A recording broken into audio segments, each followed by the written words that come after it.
کہ عمران خان صاحب کے توشہ خانہ کیس کے اندر خان صاحب اور بشرا بی بی کو جو سزا ہوئی تھی وہ اسلام آباد ہائی کورٹ نے معطل کر دی ہے۔ ہم اس وقت سپریم کورٹ کے اندر آئے ہیں اور یہاں پر آ کر جو ہے وہ راستے میں ہمیں جو ہے وہ روک لیا گیا۔ ہمارے وکلاء بھائی ابھی بھی باہر گیٹ کے باہر کھڑے ہیں اور اسلام آباد پولیس کے جو اہلکار یہاں پر موجود تھے انہوں نے کہا جی کہ ان کو اندر جانے کی اجازت نہیں ہے، اور یہ کہتے ہیں جی کہ آپ وکیل ہیں یا نہیں ہیں۔ ہر روز آ کر اس جگہ کے اوپر پیش ہونا، عدالت کے اندر آنا، صرف انہوں نے دیکھا کہ جو ہے عدلیہ کے حق میں نعرے انہوں نے لگائے ہیں وہاں پر، تو شاید اس وجہ سے کہ یہ جو 6 ججز کے حق میں نعرے کہیں یہاں پر نہ لگا دیں یا یہاں پر آ کر 6 ججز کے حق میں کوئی بات نہ کر دیں، تو انہوں نے ہمارے دیگر بھائیوں کو روکا ہے، وہ ابھی نہیں آ سکے۔ اور میں آپ کو یہ بتانا چاہتا ہوں کہ کل ہم دوبارہ اسلام آباد ہائی کورٹ سے سپریم کورٹ کی طرف آئیں گے اور یہاں آ کر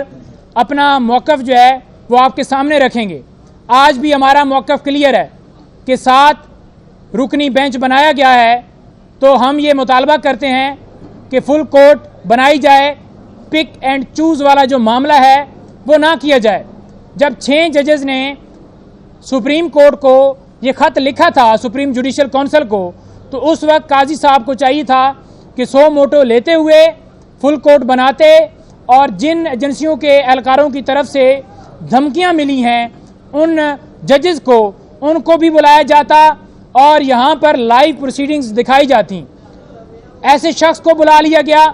ایسے شخص کے ساتھ ملاقات کی گئی جو فارم 45 کے مطابق ہارا ہوا ہے، فارم 47 کے اندر دھاندلی کر کے وہ سلیکٹ ہوا ہے۔ اس شخص کو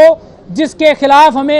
ججز کے گریوینسز ہیں، انہوں نے کہا کہ انتظامیہ اور ایجنسیوں کی طرف سے مداخلت کی گئی، اور اس کے سب سے بڑے بینیفیشری کون تھے جو اس وقت اقتدار میں بٹھائے گئے ہیں۔ تو اگر چور کو یہ کہا جائے گا کہ آپ چوری کا خود فیصلہ کرو، تو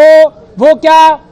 جو ہے وہ میرٹ کے اوپر فیصلہ کرے گا؟ کیا کبھی پاکستان میں ایسے ہوا ہے کہ قاتل کو کہا جائے کہ آپ ہی اس قتل کے اوپر فیصلہ کرو کہ آپ خود کو ہی سزا دو؟ تو کیا وہ خود کو سزا دے گا؟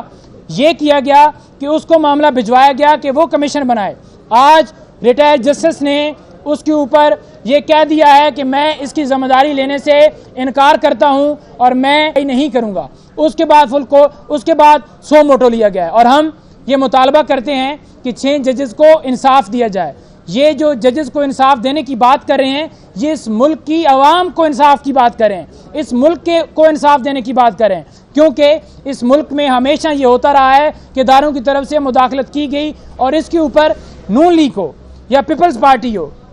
ہمیشہ آپ نے دیکھا کہ انہوں نے ہمیشہ اس وقت یہ کہا کہ فلاں ایجنسی جو ہے وہ ججز کے اوپر پریشرائز اس کو کر رہی ہے۔ آج وہ نہیں بول رہے۔ وہ کیوں نہیں بول رہے؟ کیونکہ اس کے سب سے بینیفیشری بڑے وہ ہیں،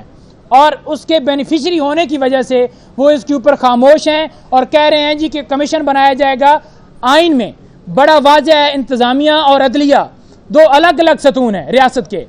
تو انتظامیہ کو کیسے عدلیہ کے اوپر سربراہ بنایا جا سکتا ہے؟ عدلیہ جو ہے وہ ایک انڈیپینڈنٹ ادارہ ہے، اس نے اگر 6 ججز نے مطالبہ کیا ہے تو پہلے تو یہ حق بنتا تھا چیف جسٹس عامر فاروق کا کہ اس کے اوپر جو ہے ایکشن لیتے ہوئے کارروائی کا آغاز کرتے اور توہین عدالت کی کارروائی کرتے۔ جہاں پر جج زیبا چودھری کے حوالے سے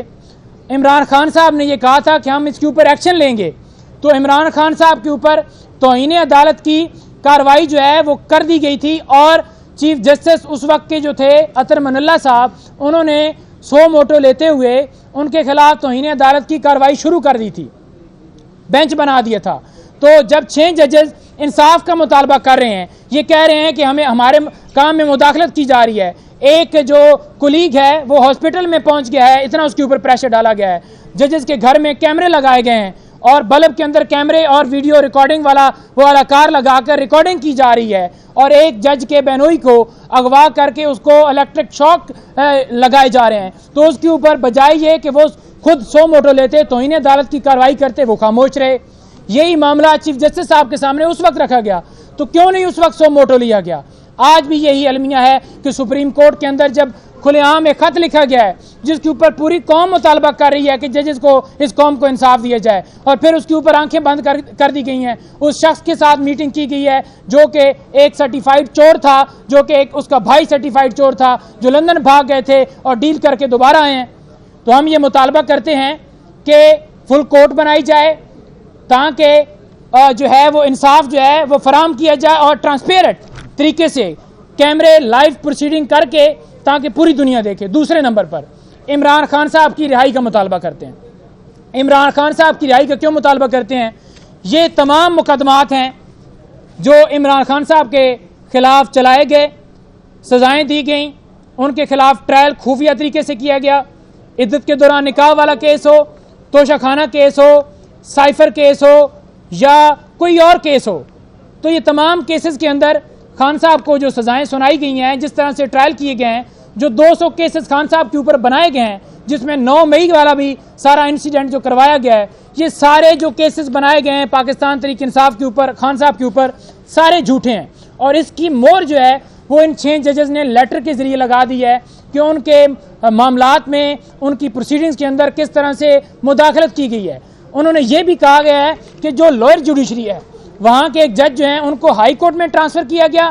اور وہاں سے پھر انہیں بہاولپور بھیج دیا گیا، ان کے اوپر پریشر ڈالا گیا کہ آپ کارروائی کریں۔ جج ہمایوں دلاور ہوں،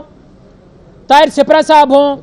یا قدرت اللہ صاحب ہوں، جج ابو الحسنات صاحب ہوں، یا جج بشیر صاحب ہوں، جتنے ججز ہیں ان کے اوپر پریشر اسی طرح سے ڈالا گیا ہے، اور پریشر ڈال کے سزائیں دی گئی ہیں۔ کیس بنانا، سزائیں دینا خان صاحب کو یا پاکستان تحریک انصاف کے ورکرز رہنماؤں کو، یہ سارا جوڑتا ہے کہ یہ سارا پریشرائز کر کے یہ سارا کچھ کروایا گیا ہے۔ تو اس لیے ہم یہ مطالبہ کرتے ہیں کہ یہ سیاسی بنیادوں کے اوپر یہ کیس بنائے گئے ہیں۔ صرف قصور کیا ہے؟ Absolutely not. خان صاحب ڈٹ کے کھڑے ہو گئے، خان صاحب نے اس غلامی نامنظوری کا نعرہ لگایا اس بنیاد کے اوپر کہ اس نے عام آدمی کی بات کی، غریبوں کی بات کی، اس نے ملک کو آزاد کرانے کی بات کی، اداروں کی آزادی کا مطالبہ کیا، اسے اندر ڈالا گیا، اس کی پارٹی کے اوپر مقدمات بنائے گئے، اسے وزیر اعظم کے عہدے سے ہٹایا گیا۔ تو یہ سارا سینیریو جو امریکہ سے شروع ہوا تھا، جس کی ایگزیکیوشن یہاں پر کی گئی ہے، ہم یہ پرزور مطالبہ کرتے ہیں کہ خان صاحب، تمام ورکرز، تمام لوگوں کو رہا کیا جائے اور عدلیہ کو انصاف دیا جائے۔ اور تیسرا جو مطالبہ ہے وہ ہمارا یہ ہے کہ عوام کا مینڈیٹ جو ہے، جو چھینا گیا ہے، عوام کا مینڈیٹ جو ہے وہ واپس کیا جائے۔ کل دوبارہ پیدل مارچ ہوگا اسلام آباد ہائی کورٹ سے، اور یہ مارچ جو ہے یہ صرف وکلاء کی حد تک جہاں پر نہیں، یہ پورے پاکستان میں جلسے، جلوس، ریلیاں جو ہے ہونے جا رہی ہیں، اور انشاءاللہ تعالی یہ اس وقت تک جاری رہے گا جب تک اس قوم کو انصاف نہیں دیا جاتا، خان صاحب کو، پاکستان تحریک انصاف کو، اس قوم کو انصاف نہیں دیا جاتا۔